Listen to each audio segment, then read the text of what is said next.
आता पाहूया हे कोपायलट तुम्हाला कसं मदत करतं. चला एक उदाहरण घेऊया. तुम्हाला स्ट्रिंग रिव्हर्सलचं फंक्शन लिहायचं आहे जावास्क्रिप्टमध्ये.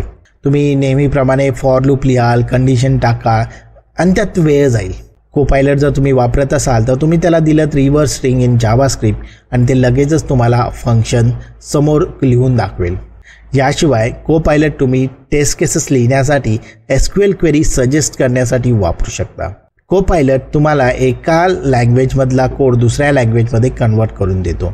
जसं की तुम्ही जावास्क्रिप्टमध्ये कोड लिहिलेला आहे आणि तुम्हाला पायथॉनमध्ये तोच कोड पाहिजे असेल तर ते कन्वर्जन देखील कोपायलट करून देतं.